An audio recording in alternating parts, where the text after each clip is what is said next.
Thanks for inviting us to give this seminar. The three of us are really excited, or maybe just me. I'm talking for all of us, but we're really excited about this course called Biostatistical Literacy and to share it with you all. Um, it actually started, Biostatistical Literacy course started here at the University of Minnesota by my colleague Anne Brearley, which we mentioned on the slide. And then I jumped on board when she was in her pilot phase in 2013, and then it launched in 2014. And then since then, we've just kind of been sharing the gospel of biostatistical literacy whenever we can to try to get more people to adopt this course or take aspects of the course to have this kind of teaching approach for their students.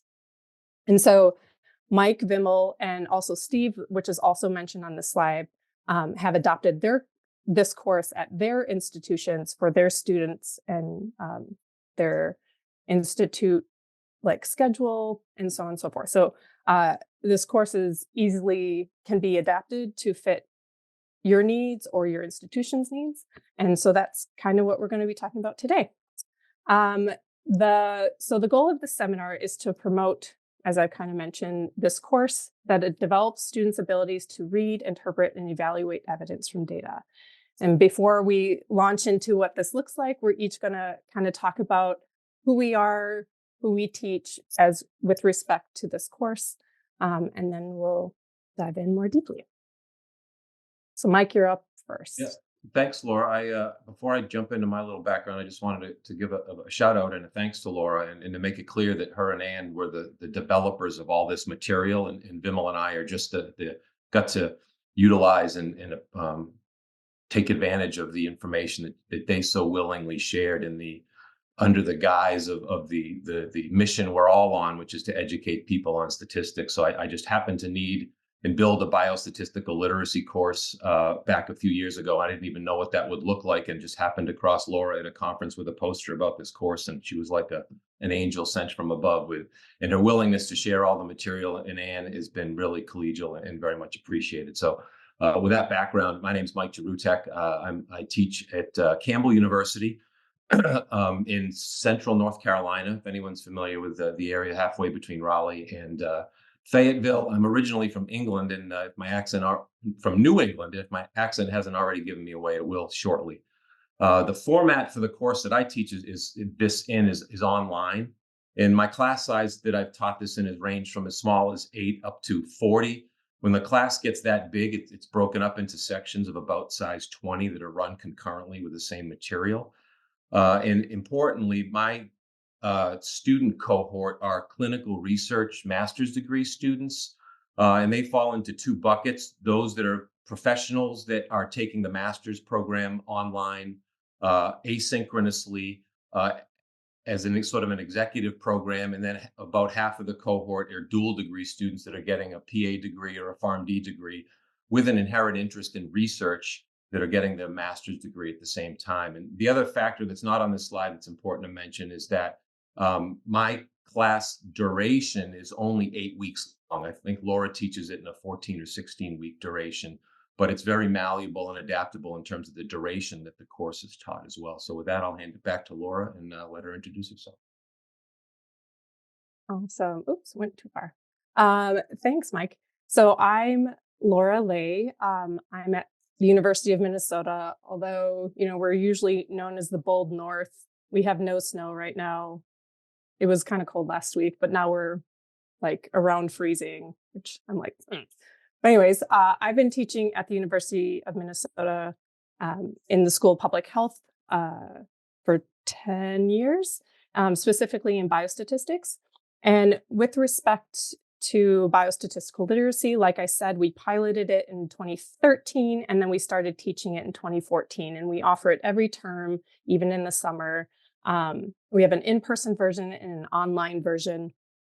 Our in-person version tends to be small, at least for us, with about maybe like 20 to 30 students, whereas our online section tends to be quite large, between 50, I had 90 in the fall. So you can teach it to to us, 90, 100 is a large course for us. I know for like Vimmel, that is not the case, at least where he's currently teaching. And my student background is like public health grad students. So like masters of public health students in epi, environmental health, um, let's see, public health administration and policy. And then we also get a lot of health science professionals. So doctor of nursing practice, doctor of veterinary medicine, and dentist. And so the focus is a lot on grad students who will have to read the literature and understand it. And so Vimal, I'm going to hand the baton off to you. Yeah, thank you, Laura, and great to see everybody. Thank you very much for joining us. My name is Vimal Rao. I'm currently at the University of Illinois in Urbana-Champaign, but the work that we're talking about here is for a course that I taught at George Washington University as an adjunct faculty member there. And I teach out of the School of Medicine and Health Sciences, specifically in the Department of Clinical Research and Leadership. Like Mike, this course, the Biostatistical Literacy course, is an online course in an 8-week format for undergraduate students, actually. So this is the second course in a sequence that we offer. The first course is a general introduction to statistical inference using simulation-based inference to teach them principles of variability and sampling variability and inference, confidence intervals, testing, things like that. And we needed a second course. And so like Mike, I came humbly requesting help from Laura, who shared the materials and then adapted it for undergraduates. We'll talk a little bit more about the versatility of the course here, but while we all built from the same materials, again, I needed to make it a little bit more appropriate to be challenging for undergraduate students. Now, these students are mainly public health majors of various kinds, and quite a lot of them are actually active duty military. So a lot of them have experience as field medics and are interested either in obtaining a bachelor's degree because they're nearing, the retirement or they're about to be discharged, or they want to go to medical school or nursing school or become a physician's assistant, and they need some extra prerequisite courses to be able to do that. We keep our classes typically no more than 20 students, but this is run with as low as 8, and so we want to keep it kind of small. We want to keep it engaging, and we again try to make sure that students are walking away with something more than just that general introductory statistics course here. So that's the course that I teach and how I've adapted it. And before we really get going to talk about anything else here in terms of what we've been doing, we want to hear from you. And so we've got a poll for you to fill out. And the first question here is, what do you think statistical literacy is? What does that mean to you? Right now, we're just going to focus on question 1. So if you click on this link, which we can put in the chat as well, pollev.com/vimalrao182, or you can also use that QR code. You have a chance just to type in any key words here. When you hear the term statistical literacy, what do you hear?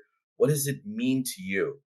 And we'll give them about a minute or so for you to think about this, add some responses here, and then we'll come and we'll show you what we think the definition is, also in terms of what the definition is from a literature review and what other researchers are saying. Okay, so we'll give about a minute for this. Just what are the first key words that kind of come to your mind? And so as you're getting in there, because I stumbled on this yesterday, if it says register for credit, there's something at the bottom that was kind of like not, it was hidden at first, for at least for me, where you can skip that for now. You don't even have to include your name. So you can do skip, and then get to the what is statistical literacy. Yeah. Okay, excellent. So a couple responses are coming in here. So understanding, nice, good verb. Figures, generating insights, writing, interpreting, some key concept, conceptual understanding. Some people are talking about research, some about media, so thinking about where you are encountering statistics, literature, again. There's everyday encountering of statistical information, absolutely. Some reasoning as well, critiquing, critical consumption, And we're talking generally about an ability to do all of these things. Excellent. I think that those are actually quite similar to the definition from the literature. So that's awesome. All of you are very well read statistics educators. So let's go to the second question now. So if you refresh your links here, who should have statistical literacy? Who should be statistically literate? So if we're thinking about this ability to critique information, understand information that we're encountering, some of you said, in media and research papers, who should be able to do that? And again, think about what your own definition was here. And we'll give that again a minute here just to see what you all think.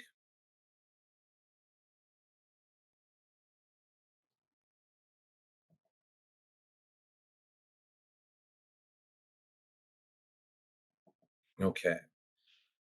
Who should have? We're saying everyone. That's the most common one. Everybody needs to be statistically literate. We've seen something about just data's all around us, right? Researchers and general public, absolutely.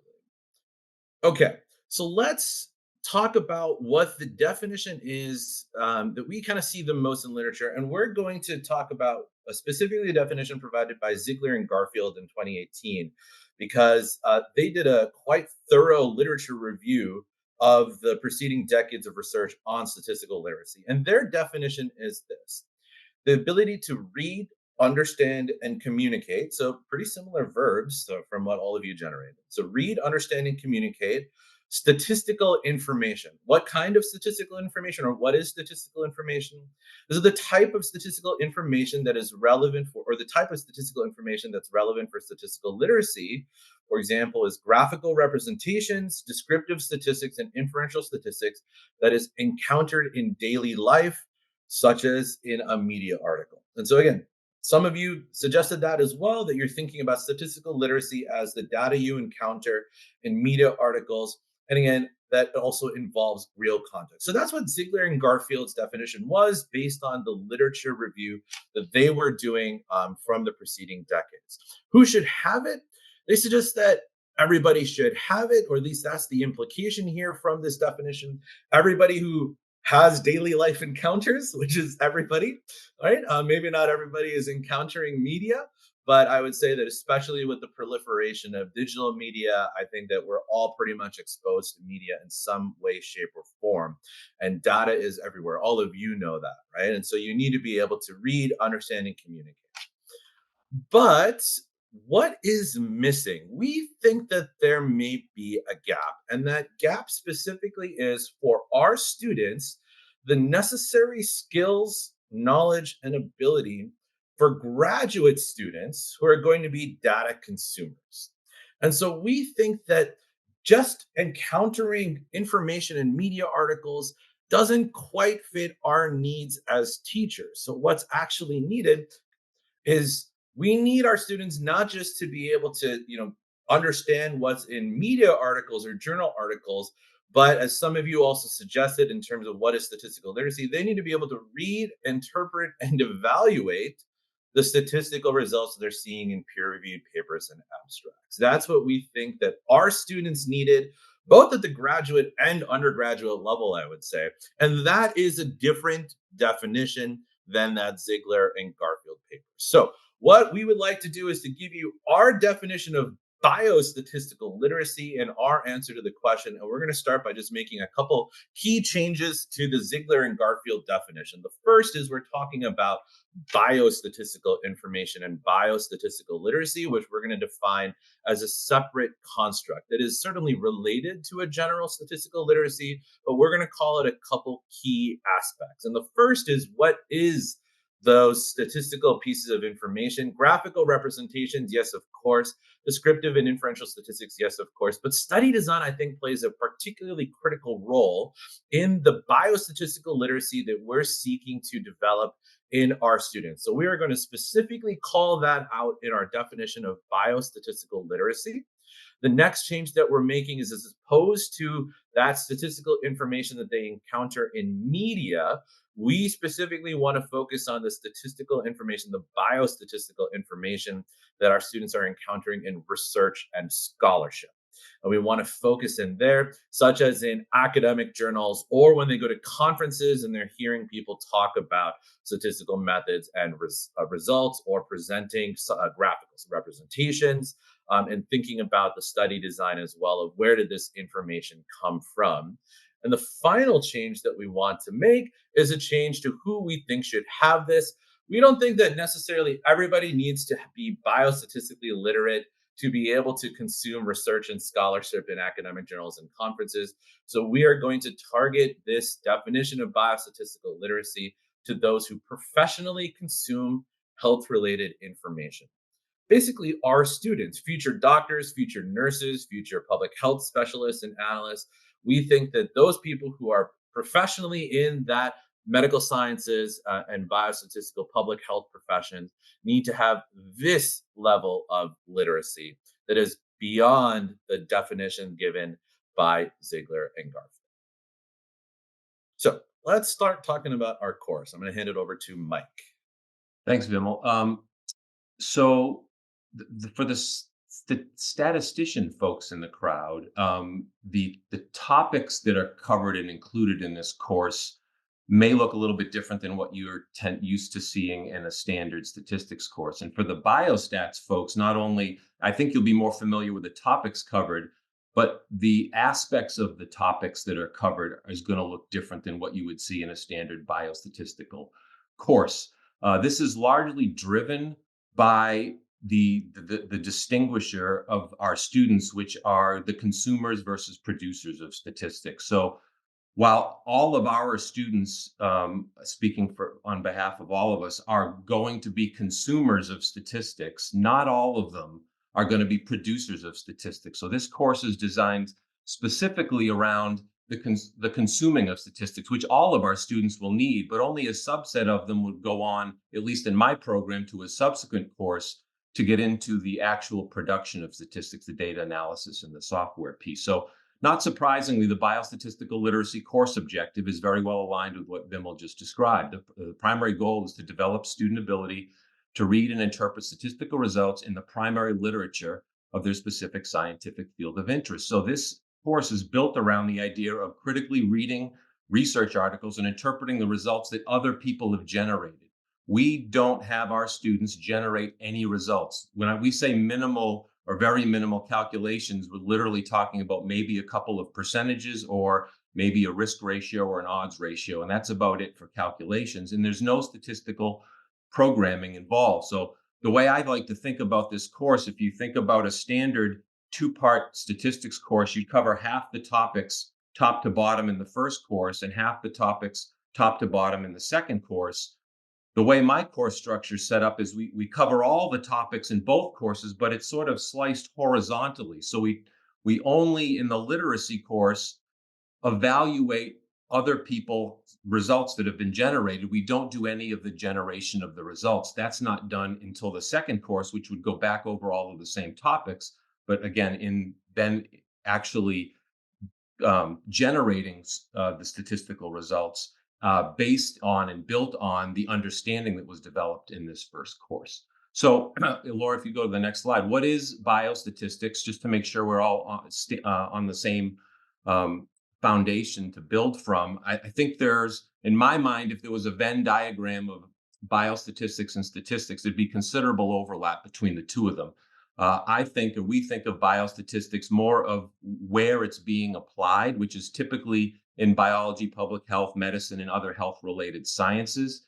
And the reason for that is the type of data that we tend to most frequently see in those fields has some commonality. Survival data, or some of the things you see here, risk factors, as well as being able to establish the effectiveness of interventions in clinical trials and such, determining safety and efficacy of those drugs. The commonality of that type of data results in us utilizing methodology that's not separate from statistics specifically, but it's just used more frequently than would be in most typical statistics fields where statistics is more generally applied. So with that definition, what does the course look like? This is a schematic of the 14 topics that are included in, I believe, Laura's course in individual units. And this is the order in which she presents them.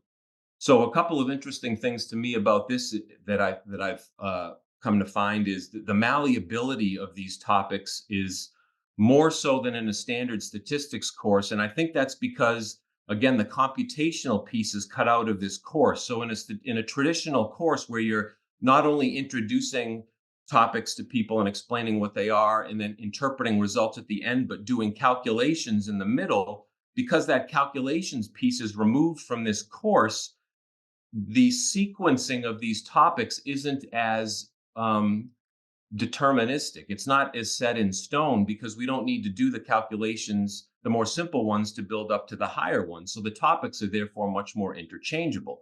So of particular interest to me is that I find fascinating that Laura introduces survival data before she even talks about simple descriptive statistics in her course. And that flexibility is one of the neat features of this. For me, I had to adapt this course that Laura gave me the materials for from her 14 to 16 weeks into an 8-week course. So I combined topics and eliminated some things that I tried to prioritize as maybe not as relevant. So, for example, tests for comparing risks and odds and communicating risks, I would lump together into 1 week. And for me, survival data, comparing means and hazards and proportional hazards regression, I put into one module at the end of my course. So that flexibility, tailored to your students and the duration of the course that you have available to you, is available with this class. If I can chime in really quick. So Please. another aspect, so we have 15 weeks, but it's kind of 14 weeks of content. But the thing I really like about how we designed the course in terms of the topics is, if you've never heard of like the spiral curriculum, it's trying to do that spiral approach. So like you introduce a topic, you go to another topic, but then eventually you'll come back around to that same kind of concept or topic again. So like he said, we introduced survival data in week 2, which, at least in a traditional intro course, like when you never even get to survival, but people can understand it even in week 2. And then we come back to the topic of like survival data again. You can see when it comes to like tests for comparing means and hazards. And then we come back to that topic again at the end of the course. So like it's kind of the spiral approach where like once the topic is taught, it's not lost forever. We'll come back to it again. And so that repetition and reinforcement is, I think, really critical, and I think important for students to kind of get exposure to and remind them of these things that they've learned about before. Okay, are you ready for the next, or do you have more, Mike? No, that's fine. You can go to the next one. I don't Okay. have the luxury that Laura does in her 14 weeks in my 8 to do the spiraling. So that's another reason why I kind of had to lump some things together. So anyway, for each of these units that we just showed you, there's a similar overall format between them, broken up into the ideas of preparation, active learning, and assessment. And in addition to this spiraling technique that Laura mentioned, I think this is also very well aligned with Bloom's taxonomy and the levels of learning. So the material and the way it's presented over the course in the activities over the course of a unit for each of the week's material is aligned with the remember and understanding the lower levels of Bloom's taxonomy earlier on in the week and working our way up over the course of the week and the activities being utilized into the apply, analyze, and evaluate the higher levels of learning in the Bloom's taxonomy period. So we'll go into these with in more detail with a specific example here shortly. But in general, the unit timeline, and typically, I think for all of us, it's broken into a week. So I'll just talk about my course in terms of starting on Monday and ending on Sunday. Reading a textbook and/or viewing online presentations, depending on the format of your course, whether it's in person or online, and then completing a short quiz that's based in, again, the basic levels of Bloom's taxonomy. Do you remember and understand the basic concepts of what you read and watched in the videos and material? That would occur for me on the by end of the day Tuesday. Um, and that's to be sort of a gateway or a threshold with a good readiness assessment quiz grade to give the students confidence that they're ready to proceed into the active learning portion of the weekly cycle. There are a couple of different activities built into that active learning piece, a concept activity and a literature activity, which every unit that we have has a literature activity. Most of them have concept activities, but not all of them.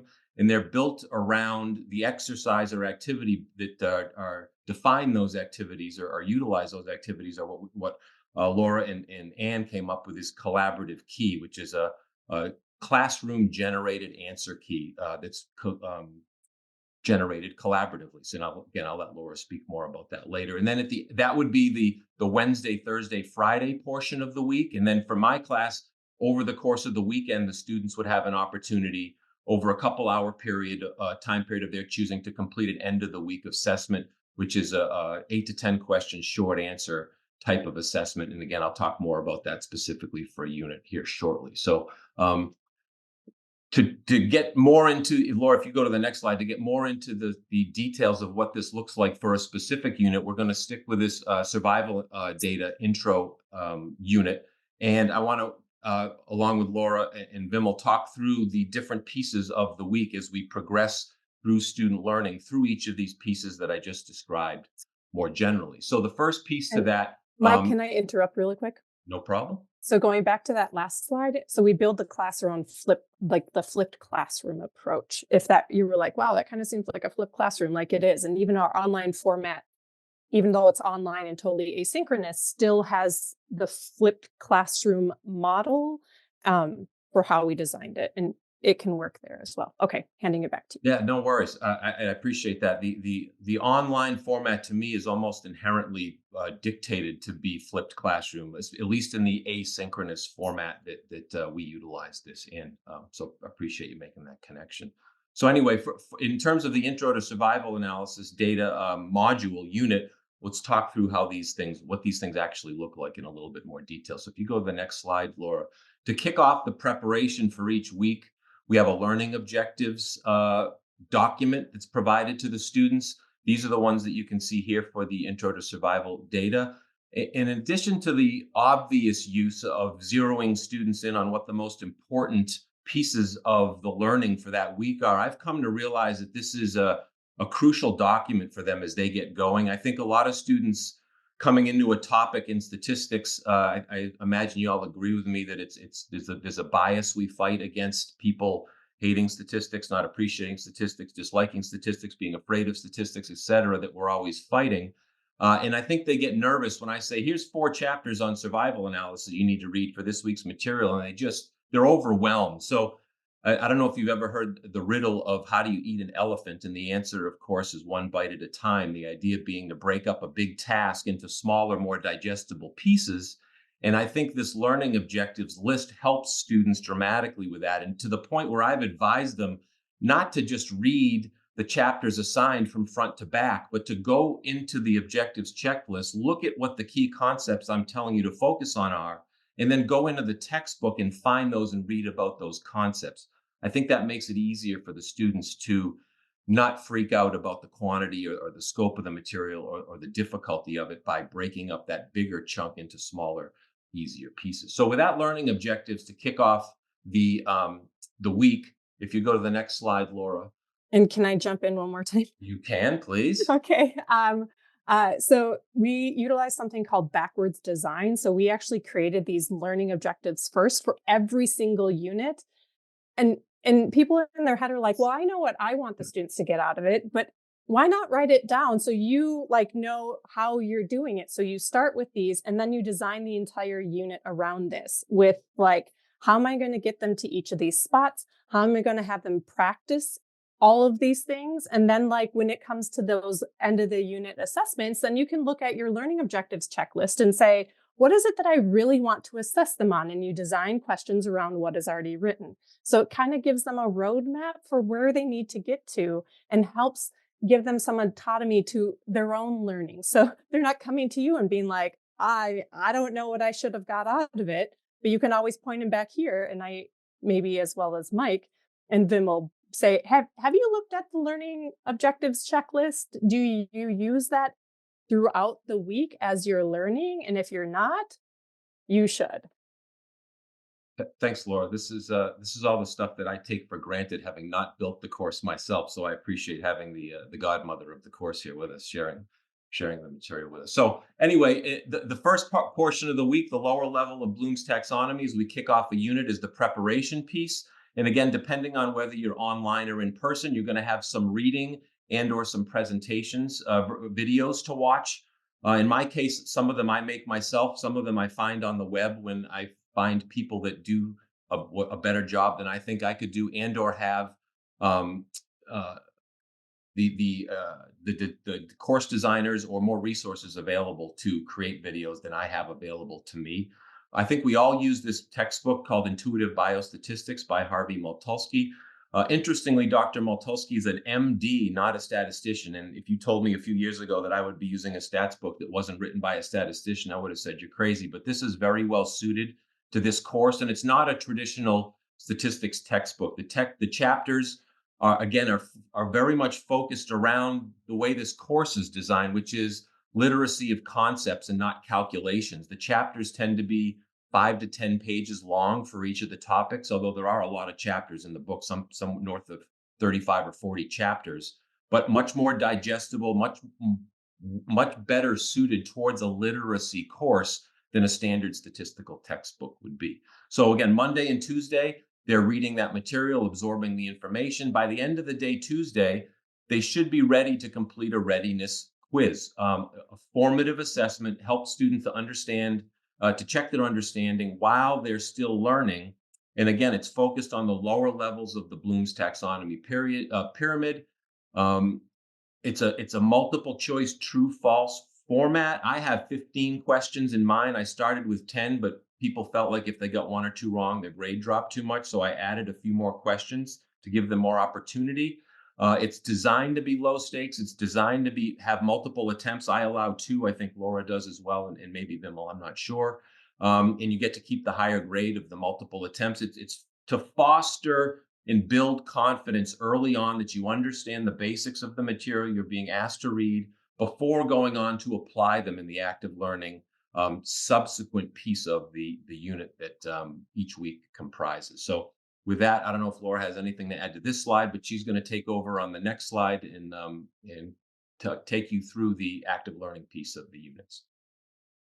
So thanks, Mike. So once they get up to the preparation piece of like going through the learning materials and then kind of checking their understanding, then we get into, okay, let's do the active learning part and actively build on that learning rather than the passive learning that happens in the preparation aspect. So like Mike said, for every unit, there's a concept activity and there's a literature activity. And the concept activity is designed around solidifying the concept that we're learning for the week. So in the Intro to Survival Data unit, the goal of the concept activity is to understand how to properly account for censoring when estimating survival and what a Kaplan-Meier curve tells you. And so we have them go through, like, why should we censor? Why should we take censoring into account? What happens when we do and what happens when we don't? And compare those values and kind of walks them through how the Kaplan-Meier or the cumulative survival rates are calculated, and then has them walk through how to create a Kaplan-Meier curve so they kind of understand, when they see it, how it was kind of created.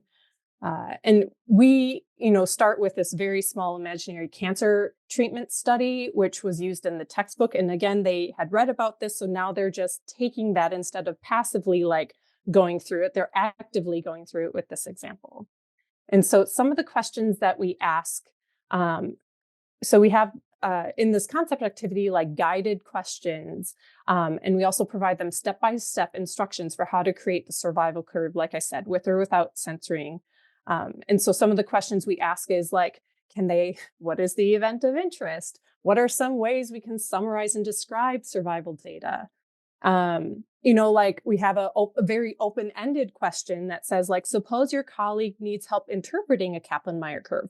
How might you describe the characteristics and features of the curve? And so that's a very open-ended question with lots of people can try to communicate how to interpret. Like if you see a tick mark on the line, what does that mean? Or an X?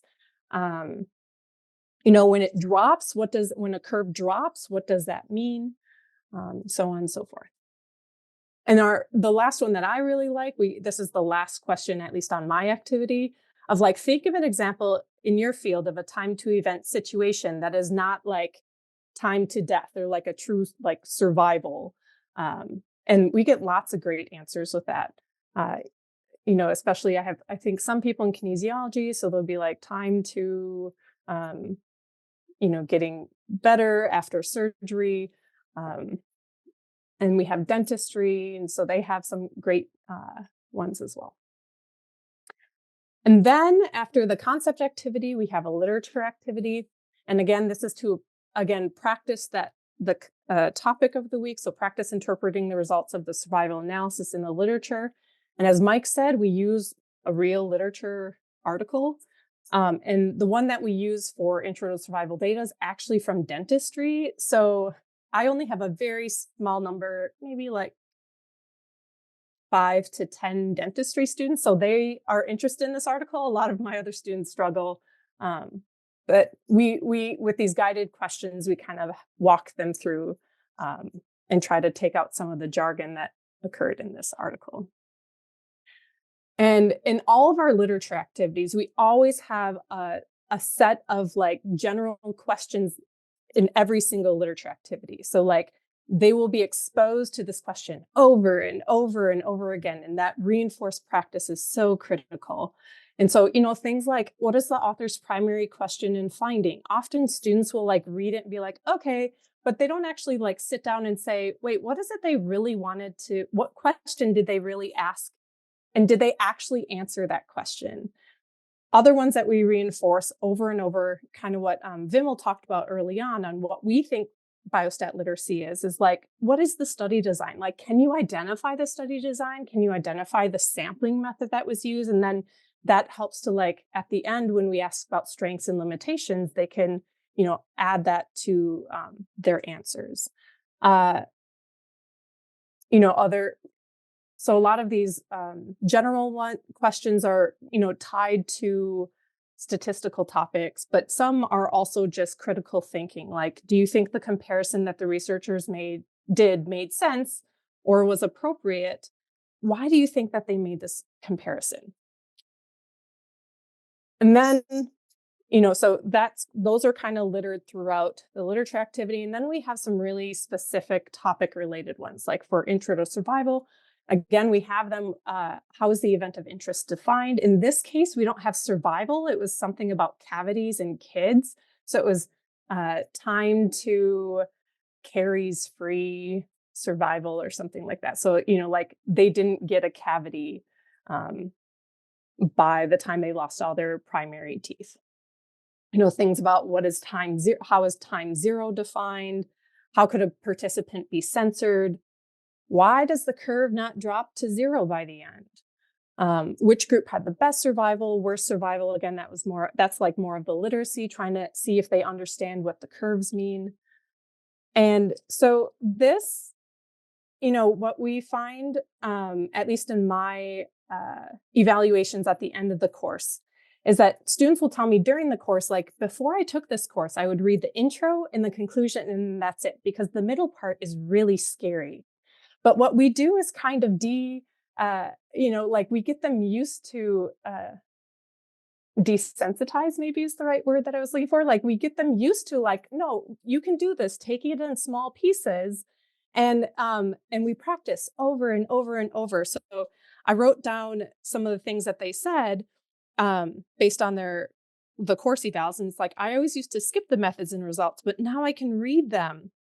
I can see clearly now the biostatistics illiteracy is gone. And so we're teaching them like how to read the literature. And again, with that reinforced practice every week, they kind of realize that they can do it. And it's important to look at the middle stuff to see like are they making the right conclusions at the end? Do you believe that it was a quality, that they did conduct it in a rigorous manner?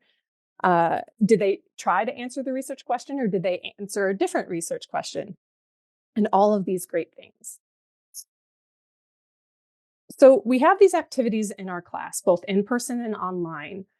But I think, to me, the strength of this course is something called collaborative keys, especially in my online class. And what they are, as Mike kind of mentioned, is they're answer keys, but they're created as by the students in the class instead of by the teaching team and then handed out to the students. So first I'll describe kind of what it is, and then I'll talk about the benefits and challenges. So if you have an in-person or online class, you can have the students work independently or in groups on the activities themselves. And then you have students work collaboratively as a class to create these answer keys that we call collaborative keys. And we have them do this via a Google Doc. But what's mightily important as well is that there's also instructor engagement that or teaching team, depending if you have TAs, you can utilize them to help you out with this, to monitor those documents to kind of guide students on their understanding. But again, the goal is for the students to create the answers, and you're just there to monitor and support them and then confirm their answer at the end. Like, good job, you got it. But you do that part at the, towards the end of the unit. And so these are like the instructions I give my students. Mike and Vimal might have a slightly different wording on like how to contribute, but really how you contribute to these collaborative keys can be done in a variety of ways. And really, they're just kind of like participation points. So what I say is if a answer or a question is blank, feel free to post your answer to that question. Or if a question has a correct answer, but you think there's another way you could say it, feel free to add that. Or if you think that someone posted an incorrect answer, please comment what you think the answer is to encourage discussion. Or if you looked at a question and you're like, I'm not really sure how to answer this, or this was really confusing to me, can someone help me out? You can do that as well. And then what I often do is ask follow-up questions to try to also elicit more discussion, especially in an online class. So there are tons of ways that you can get students to engage with these collaborative keys and make it a product that they created and not you. So I have this video. I've never done a video before, so I think it's going to work. But let me kind of just quickly talk through, and this is real collaborative keys that happen in my class. Let me kind of talk through examples of what this looks like. Okay. So here's a question about interpretation of an intercept. Is it meaningful, this data? A student comes in and has this answer, but then another student comes in and is like, well, this is what I had. And then I come in and I'm like, you got it. Like I confirmed what the answer was. Student one comes back and says, thank you. I have a better understanding of what this looks like. And then I come in again and kind of reinforce what they should have got out of this and elaborate a little bit more. Then we have this example where a student starts with an answer that's not quite correct. And then I come in trying to guide them to the correct answer. And then multiple students respond with the correct answer. So we got student one, student two, student three, student four. And they all have slightly different ways of saying this. Student five, so we have 4 people chiming in what the answer is. And then I come in and I'm like, good job, you guys, and give them encouragement that they are on the right track. In this last one, a student has the correct answer, but I encourage them to elaborate on parts of the design so that they can understand what each of those words mean. Like, tell me what this means. You just kind of spitballed it because you saw it in the article, but tell me what this means. So student 2 comes in and kind of actually does it twice. Student 3 comes in and has a little bit more to elaborate. And then I confirm what the answer is. So that gives you kind of a taste of what a collaborative key engagement looks like. Okay. Oh, there we go. So there's a lot of benefits, of course, to the collaborative keys, as well as a few challenges. But the benefits are it's flexible, it's easy to implement, especially if you already have activities in your class. I make them low stakes, so it's we all kind of have different criteria for how you engage or participate in the collaborative keys. But you make it kind of part of that like participation points. Students get quick feedback, not only from me, but from their peers, which is fantastic, so that it's not, their learning is not just solely relying on me. I find that I have it, it's not as much time for me to give each student, that individual feedback, because again, it's the single document that everybody is a part of. It incorporates cooperative learning techniques. So it's kind of like a sink or swim. We're all in this together. We're all motivated to get what the answer is because I created this, or I completed this activity and I want to know what the final answer is. So they're all motivated. In that regard, there is also some individual accountability, just due to participation points. Like, oh, I really want to contribute to the not only to my learning but to other people's learning. Uh, it builds a learning community, especially in an online class. Like what I've heard people say in my online class is it makes it feel like, or is a little bit better than the discussions that happen in an in-person class, because it's just such rich discussions that you can kind of get out of them. And for me, and there's a whole lot more. We probably can all elaborate on the benefits of these collaborative keys. But what I find the most um, awesome way is that when I first started teaching in an online class, it was like discussion boards. And it was like, post your first answer and then respond to your peer. And to me, that was just so unnatural in the sense of like how people engage with their learning. Like you're forcing people to respond again to someone else's post about something. And like, it just didn't work for me. Whereas these collaborative keys just is a natural way of engaging with one another. Um, and I've kind of, people stop asking me questions like, can I have the answer key? Because we have this collaborative key together. So challenges with respect to collaborative keys is, sometimes the quality of the answers, depending on your student cohort. And it even varies within, I could have a really engaged class one semester, and then the next semester, like the students aren't as engaged and they're just like, yay, good job, so, and they don't really add meaningful answers to the collaborative key. Um, Sometimes getting students buy-in, uh, it's kind of similar to the quality of the answers. They'll post once, or at least in my class, they'll post once and then they're done. Or the opposite end is I have over-ambitious students, which I get complaints about every year. Like, so-and-so has contributed like to every single question on there. And so it doesn't give me a chance to, you know, add my answer as the first one. And I'm like, well, but there's so many more ways that you can contribute besides here's my first answer. So I'm still working on this overambitious students kind of challenge, at least in my online class. So that's kind of a nutshell about the collaborative keys. And I'm going to hand it over to Mike to kind of wrap up, what our units look like with the assessments. Thanks, Laura. I know we're running a little bit long here. I want to leave a little time for questions, so I'll just go quickly over the assessment piece. Um, so now that we've worked through the active learning portion of the week and the unit, we have an end of unit assessment. And this is designed to be very different than the readiness quiz that was on the front end of the week. That was geared towards the lower level of Bloom's taxonomy learning. This is geared towards the higher level of Bloom's taxonomy learning and incorporating all of the active learning, the analyzing and evaluating that was done through the collaborative keys in the literature and concept activities. So these assessments are at the end of the unit. Again, for me, this would be on the weekend. Open-ended short answer questions, 1 to 3 sentence maximum. And I'm really strict about that. And I think that's one of the most important pieces of this. First of all, I really like the fact that it's short answer and not multiple choice, because it's much more realistic of the real world. They're never going to be able to pick between 4 carefully worded choices of a confidence interval in the real world, but they may have to describe and write a sentence for what a confidence interval means. So it's more reflective of the way they're going to interact with this material.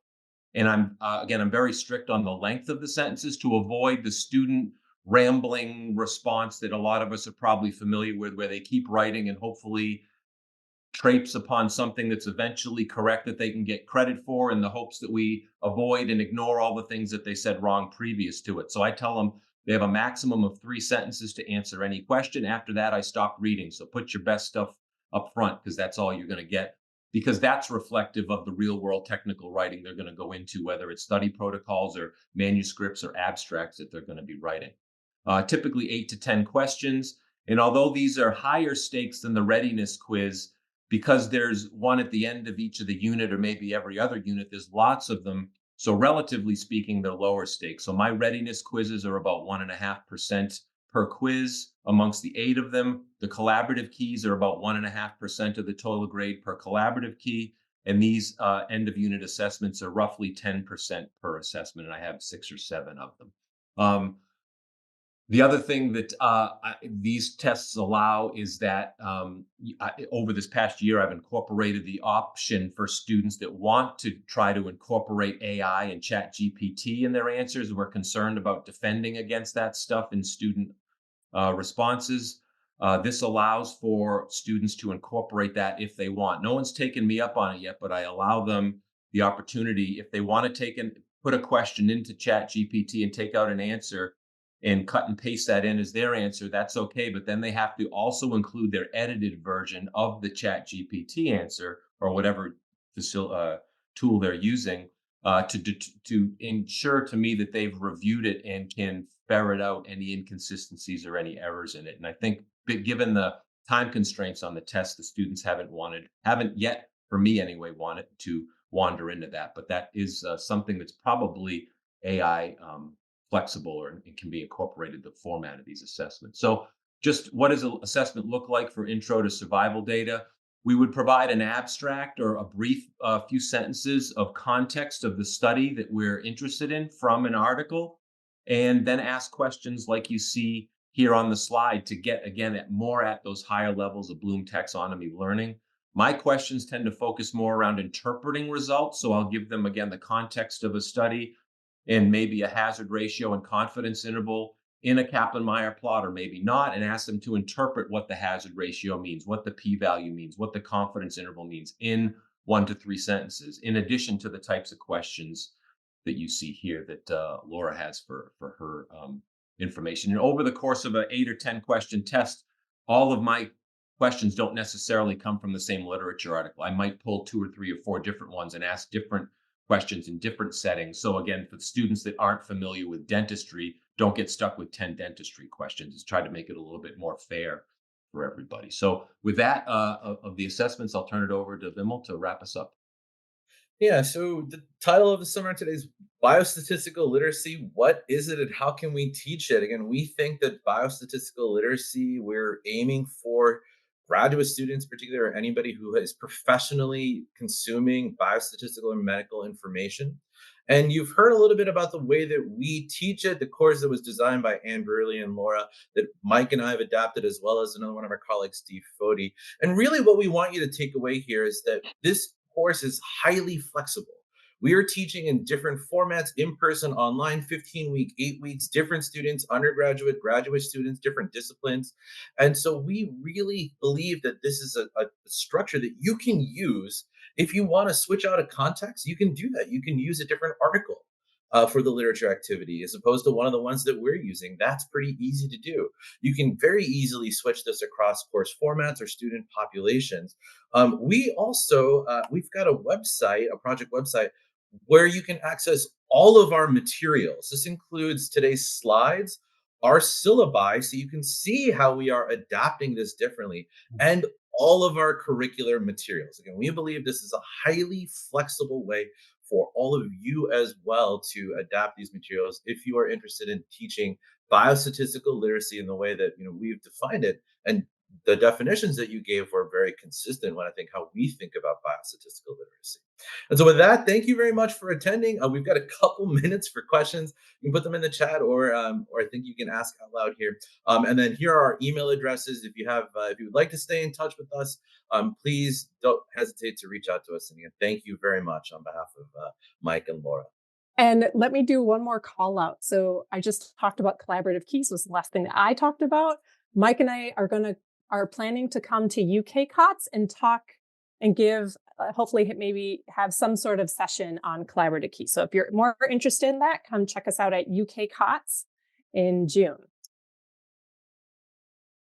Wow, thanks guys. Thanks so much to Vimal, to Mike, and to Laura. Really interesting, fantastic to hear about that great work you've been doing.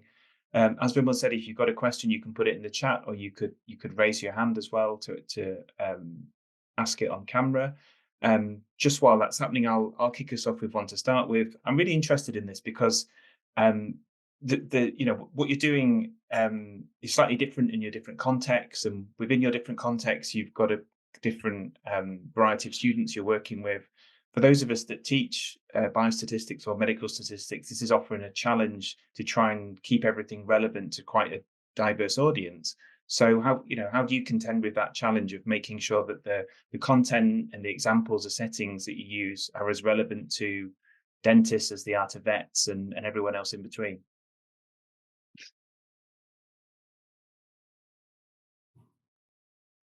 I'll start, I guess, Go for it. Jamie. It's easy for me because my students are clinical research students, so they need to kind of be aware of all the different research studies under the clinical research umbrella for any field that you can imagine where we're investigating human health. So I just try to pull a variety of studies from a variety of topics so that everybody at least gets to see something that might be of interest to them. So there is a dentist study, there is an asthma study, there is a alcohol consumption study, the different studies across different areas of application, not only to diversify and hopefully get interest for people, but also to show the breadth of application of statistics and how it's specifically data driven. And as long as you have this particular type of data, this particular method will apply.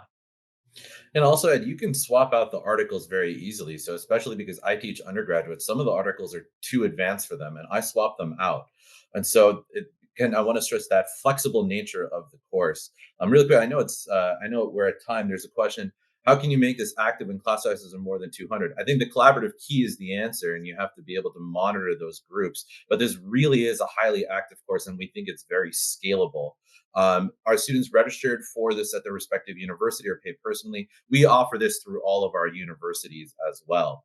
And then about the assumptions and preparation of statistical background, I think it depends for each of our programs. We teach to a wide variety of students. But again, I want to emphasize the flexible nature of the course. You can really scale or adapt this in terms of level of difficulty while using the same structure. And we think the same textbook as well. And for my students to answer that last question about assumptions about preparation, we assume no stat knowledge coming into the course, mainly because, again, I'm in the School of Public Health, and this course was mainly designed for like Masters of Public Health students. And so there's no requirement for these Masters of Public Health students to have a stats class in order to enroll in this master's program.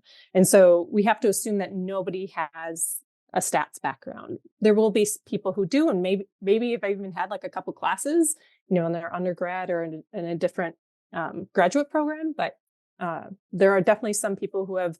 I teach in my online class an older group of students, so there's a online program here to get a master's of public health, and many of them are like 10 years older than like those coming out of undergrad. So I think my average age for online is about like 30, maybe 32 or so.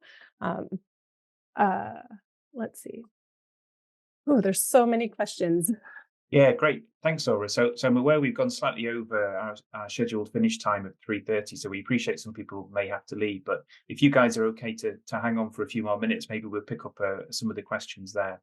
So we had one from Milo on there saying many medical studies involve observational studies or quasi experiments, and how much emphasis there is there in interpreting data from these studies. So I guess maybe there's a temptation sometimes to base education around straightforward comparisons in randomized studies, for example, and how much emphasis are you able to give to other study designs, such as observational data?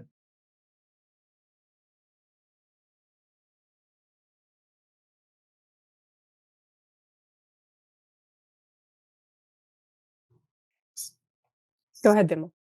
I was just going to say, so I, in this undergraduate course, don't really emphasize it a ton. I stress the principle of if you want to make a causal inference, then you need to be thinking about how like your controls were with your treatments. But because it is kind of an undergraduate introductory course, I don't spend a ton of time on it. But Mike and Laura, do you spend a time on that? I think I missed the question. Can you repeat the question? do we spend time on quasi-experimental studies or observational studies, Oh, making inferences from them? no, not a ton of time. We only, I think, mainly, at least for me, focus on experiments versus observational studies. Although we do have a course project that we didn't even talk about here because we don't all implement the course project across our institutions, and it does come up. I think it happens a lot in health policy management. There's a lot of quasi experiments in there, but no, we don't. At least for me, talk about it. I've thought about it though, about adding that as part of our study design. So, I don't either. Again, with an 8-week course length, I had to make some tough decisions, and that was one that didn't make the cut. So, Great, thanks, um, guys. I'm just going to pick up one more question from there's some interesting things going on in the chat, but I'll just pick one more thing up before we wrap up, and that's a question about any suggestions of places to get easy beginner level research papers for students to go through for a statistics module. So I guess this is something that most educators have to contend with sometimes, is trying to find a kind of neat example that's complex enough to be realistic, but has some element of simplicity such that people that are relatively new to the area can get out of it what they need to get out to illustrate the statistical concepts that we're trying to get across. Any suggestions for where you find good examples like those? The first place that I'll send you is to our project website where we've got our curricular materials. So you can kind of see what we're using. I think that we have tried to be very thoughtful about what we're introducing to students and making sure that it is not too challenging for them while also pushing them to learn and developing the level of biostatistical literacy that they will need when they leave our course. And so we have some that we like. Again, we've adapted this for a lot of different types of student populations. That's the first place that I would look. Um, and I find finding articles to be the hardest. Like me myself, I feel like I haven't learned that skill quite yet for like finding a specific article for the topic I want. However, and I just mentioned that the course projects, I now have students find an article in their field and they kind of do like, again, do the read and interpret part around this course project that I designed. And so my way of doing that was also to see what they are choosing and interested in, but then to cherry pick. So I like flag some where I'm like, ooh, this would be good for this topic. And so I'm kind of making, they don't know that I'm having them do the work of finding relevant articles for me, but I've flagged like a number of them that I was like, ooh, this would be a good one to swap out for this topic. So that's how I do it.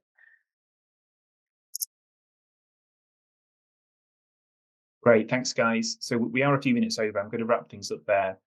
Thanks so much, Vimal, Mike, Laura, for taking the time to present to us today, for finding a time that would work for you guys over in the States and would work for us too. That's really kind. We learned so much. Thanks for engaging with people in the chat as well, picking up people's queries and responding in there too. We've been recording the session. We'll make the recording available through the RSS Teaching Statistics section over here, and we'll share that recording with you guys as well, so you can disseminate it too. And thanks everyone for joining us. And we would love for anybody to reach out if you have questions or want to connect and get you going with biostat literacy.